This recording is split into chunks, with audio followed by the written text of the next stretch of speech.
12:47, voy a conversar precisamente sobre temas como este con Miguel Antezán, analista político, y sobre todo sobre lo que ha publicado ayer Ipsos, una encuesta que la verdad es que evidencia una situación en la que los Fujimori deberán ponerse a pensar seriamente sobre lo que están haciendo. Miguel, qué gusto saludarte, ¿cómo estás? Buenas tardes, ¿cómo estás? Qué gusto tenerle esta tarde. ¿Qué lectura da primeramente de lo que dice esta encuesta ayer? Yo creo que el fondo de esta encuesta, lo primero lo acabas de decir hace un momento. Hay un quiebre marcado del deterioro que está en la clase política y todos los representantes que están metidos en lo que es la esfera de la política, a la redundancia. Este caso de los Fujimori, que pareciera que estamos en una telenovela, en un reality show en el que se pelean todos los días y que va a la fiscalía, pero sobre todo también el proceso de cómo la imagen y la reputación tanto del Congreso, el Ejecutivo y el Poder Judicial cada día está en una caída sostenida. Todos pierden, y no se ve que haya algún cambio, no se ve que haya algo que pueda hacer recuperar la confianza de la población. Recordemos que las encuestas son fotografías del momento, pero estas fotografías se vienen repitiendo constantemente y cada vez las cifras van mostrando un deterioro continuado, un deterioro que no se avisora ningún cambio. Lo único positivo en este caso es el porcentaje de aprobación de Vizcarra, pero también de alguna manera se preveía que iba a ser así, porque refleja de alguna manera también el alivio que es salir de un gobierno que estuvo paralizado, que era el gobierno de Kuczynski, y también la posibilidad de darle beneficio de la duda. Sin embargo, esto no va a durar mucho tiempo. Claro, es un crédito. Es un crédito que no te lo puedes gastar, y que la primera gran prueba también va a ser a partir del voto de confianza del gabinete que va a ser el 26 o 27 según se ha anunciado. ¿Es debatible la cuestión de confianza o es debatible y urgente los temas de agenda? Porque digo, he estado leyendo declaraciones efectivamente de algunos políticos diciendo, sí, pues hay que ver el asunto si se le da la confianza o no. Yo no creo que este Parlamento tenga la posibilidad de no dar confianza. ¿Crees que eso se puede debatir? No, ciertamente que esto es un proceso que la Constitución establece, hay que hacerlo. Sin embargo, el que se haga, yo creo que haya un debate y que haya inclusive que se asomen ideas de que vamos a ver si le damos la confianza, yo creo que precisamente es parte de esta inmadurez política del Congreso y de ciertas bancadas. Aquí simplemente debería irse, votar, quizás poner algunos elementos sobre la mesa que tomen en cuenta el nuevo gabinete, pero hasta ahí. ¿Qué sentido tiene, por ejemplo, la ronda de diálogo de mañana? ¿Cuál debería ser la razón de esto y qué debería proyectarse a la gente más allá de la simpleza? Ronda de diálogo, gobierno, legislativo. Más allá de eso.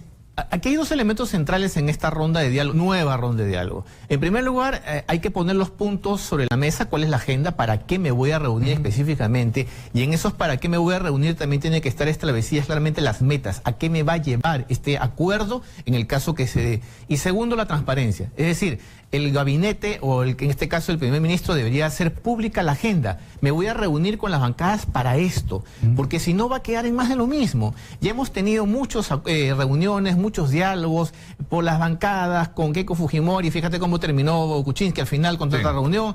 Por lo tanto, si no hay con monseñor, con cardenal de por medio. No, de por medio y todo. Entonces, o sea, es decir, con la bendición de por medio. Si no hay ese punto establecido de que para qué me voy a reunir y sobre todo para después medir que tuvo efecto positivo la reunión, yo creo que va a ser un saludo a la bandera, va a ser una parte más como para asegurarse el voto de confianza, pero hasta ahí, no va a pasar más de eso. Si tendrías que sugerirle a Villanueva 3 o 4 temas, yo diría 3, pues ya después es un poco complicado, 4 lo máximo, porque después cuando metemos tanta maraña, tanta frondosidad, tanta cosa, nos confundimos. 3 o 4 temas importantes hoy, de primer impacto, de golpe de restitución de confianza, para decirle a la gente, respira que estamos mirando la luz al final del túnel.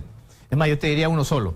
Le diría, reúno con las bancadas para decirles, señores, tengo el voto de confianza y a partir de ese momento reduzcamos al mínimo la convocatoria de ministros al Congreso.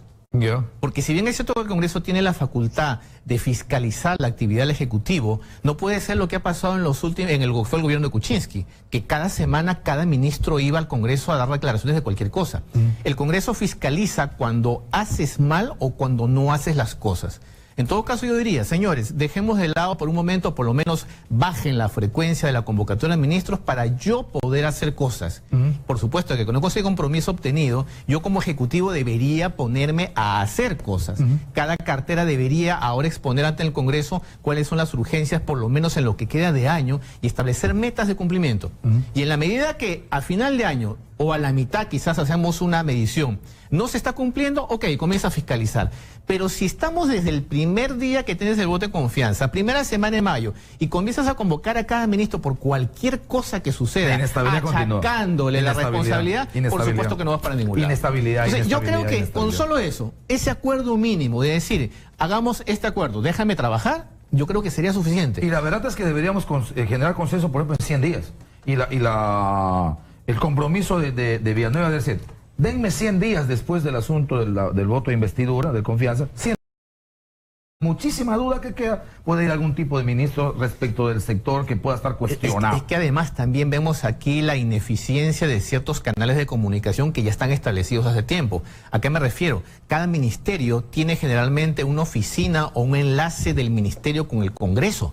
Y esta oficina, persona, área, como quieras llamarlo, que tiene el enlace, debería precisamente coordinar cualquier elemento a nivel legislativo que necesita el área, el rubro, para trabajar. Si yo necesito, por ejemplo, alguna legislación, ajustar alguna ley, un reglamento, para que yo comience a trabajar, lo hago a través de ese canal. Claro. Pero no deberías tener al Premier estar precisamente en este desgaste, porque precisamente con esta oposición que tenemos se va a aprovechar cualquier cosa para ponerle cabe y hacer que se caiga. Entonces yo creo que debería ser más eficiente y más objetivo. Y eso de la transparencia es importante, porque la idea es, aquí traigo esto, por ejemplo, acaba de decir el ministro de Economía, algo que me dejó preocupado. Vamos a derogar la norma de la ley de reconstrucción con cambios. Ok.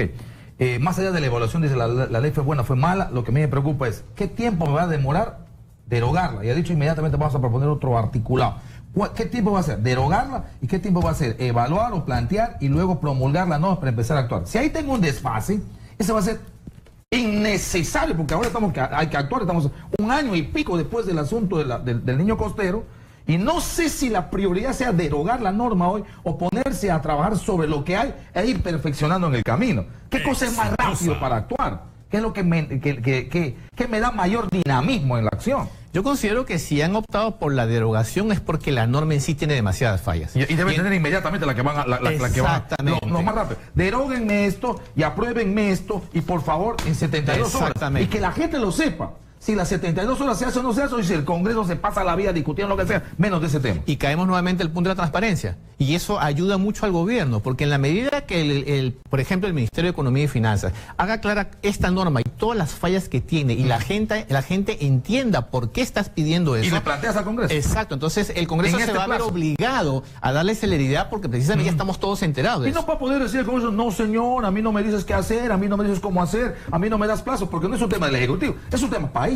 Y ahí viene el tema del juego de la estrategia política, que hasta ahora no hemos visto mucha estrategia política. Si yo hago eso que estamos conversando aquí, y que, mira, no hay que ser muy superdotado para atenderlo, yo forzo de alguna manera a que el Congreso también me apruebe esta norma y que me apoye desde su lado legislativo a mi lado ejecutivo. No hay que caer en disputas, no hay que caer en peleas, no hay que caer en dimes y diretes, sino simplemente vamos a lo concreto. Necesito esto de ti para trabajar. Correcto.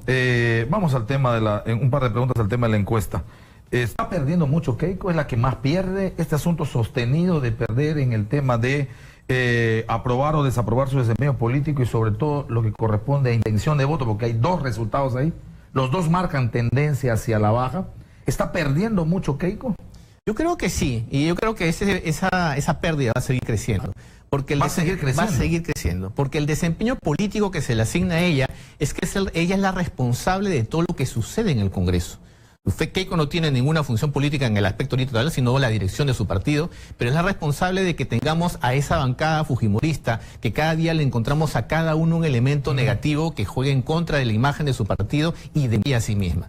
Por lo tanto, yo creo que esta historia no se acaba. Y si el periodismo de investigación sigue trabajando, seguramente va a encontrar en otros congresistas otras historias y eso va de alguna manera a repercutir en ella. Ahora, en el caso de su hermano, también contribuye a este cisma, no sé si en realidad todavía todavía me queda la duda si es en serio o es un teatro de los Fujimori. Que al final, a la larga, eso va a generar algún resultado en el corto plazo en lo que son las elecciones de octubre. Vamos a ver si hay una... Keiko ya está trabajando. Claro, ha ido Cayala y Pucallpa precisamente para ver el tema. Parece que hace una ronda por selva para ir definiendo precandidaturas. O sea, sí está decidida a trabajar por el tema de elecciones Cabe ver cuál es la percepción de la población frente al apellido Fujimori, más que al partido. Porque en la medida que comiencen a descubrirse estos nuevos elementos, se va a seguir dañando la imagen y reputación. Ahora, está claro que el Fujimorismo, con Keiko, con Kenji, con Fuerza Popular en general, está perdiendo. ¿Quién está ganando? Yo creo que no hay nadie que acapare en este momento Guzmán, y capitalice. Mendoza. No, porque Guzmán también, él no tiene una gestión política como tal. Barnechea también está, digamos, como que en la banca esperando que pase. Pero desde los resultados, se ve que igual no ganan. ¿No creció Guzmán? No, yo creo que no. De hecho, los últimos días se ha visto la reactivación de la portátil en redes de Guzmán. Comienzan a salir las mismas personas, los mismos mensajes. Cuidado que eso puede ser visto como oportunismo también y vaya a generar un efecto contrario. O sea, hay que evaluar porque estamos en el país en donde ya se ha institucionalizado la sospecha. Y la clase política es la más sospechosa de todo. Así que cualquier cosa que se haga tiene que ser en aras, o en todo caso con la expresión de lo que acaba de decir, transparencia. Exacto. Si no, tú empiezas una bronca, dices, no, eso es oportunismo. De hecho, en la práctica, la única estrategia visible de los personajes políticos es el oportunismo. Pasa algo y salen y comienzan a criticar y comienzan a decir. Y, por ejemplo, otra estrategia que también es muy conocida de Alan García. Cualquier cosa, él sale y dice, en mi gobierno... O sea, es más de lo mismo. ¿Pero a García le cree a alguien? Yo creo que no. Nadie le cree. Y las cifras lo revelan también. No pasa de su 3-5%. No tiene más. Está ahí en el piso, y yo creo que va a seguir en el piso, y por más que siga diciendo lo mismo, la mochila que tiene de todo lo que hizo en su primer gobierno y todos los casos de duda, de corrupción, de los indultos, siempre va a jugar en contra de lo que es ese porcentaje altísimo, casi 30% de ninguno, viciado, nulo o en blanco, es muy fuerte, ¿no? Que habla de desencanto. Y ahí me parece preocupante porque, justo lo que estaba comentando en su momento, la posibilidad del aventurerismo político, de alguno de esos, no sé, locos, tendría que decir, que te vengan, que te planteen, por supuesto, una radicalidad, desde la pena de muerte, pasando por otras cosas que son inviables, por lo menos en las condiciones actuales, y la gente, en la incertidumbre, en lo desconcertados que andamos, en este mundo de desconfianza, diga, se enamore de ese oportunismo, se enamore de ese aventurerismo, y no sé a dónde nos podría llevar. ¿No hay la posibilidad de este tema, de esta circunstancia? Sí la hay. Y de aquí a abril del 2020, ¿y por qué digo abril del 2020? Que son exactamente 2 años, es porque en ese momento deberían perfilarse cuáles son los candidatos hacia las elecciones de abril del 2021. Hay mucha posibilidad de que pueda aparecer un aventurero o pueda alguno de los que están aquí fortalecerse o terminar de debilitarse. Yo creo que va a depender muchísimo de lo que suceda a nivel de la justicia, a nivel de la limpieza política que sea en este y el próximo año, para determinar quién pudiera ser candidato y si tenemos una continuidad del modelo económico, del modelo democrático, o se da ese escenario muy malo de que surja un aventurero, un discurso radical, un discurso de querer borrar todo y cuenta nueva con una constitución, ese tipo de discursos violentistas que ha habido en toda América Latina y que nos termina afectando de forma muy negativa y perdamos todo lo que hemos ganado en estos años de democracia. Pero lo concreto es que ahora, tal como está en la clase política, nadie gana. Casi todos pierden. Nadie. No hay ninguna persona que capitalice el descontento y que se vea como una esperanza, como una renovación, como algo distinto a lo que tenemos. Claro, pero también estamos hablando de que nos falta 3 años, pues, ¿no? 2 años, porque ya de abril de 2020 ya todo es campaña. Ya es campaña. En 2 años tiene que definirse nuevos liderazgos, nuevas caras. Correcto. Miguel, muchas gracias. A ti, Manuel. Siempre es un gusto saludarle. Miguel Antezana, analista político, hablando sobre la encuesta y sobre la situación política hoy en el país. Este tablero que se mueve de una manera que a veces a uno hasta le sorprende.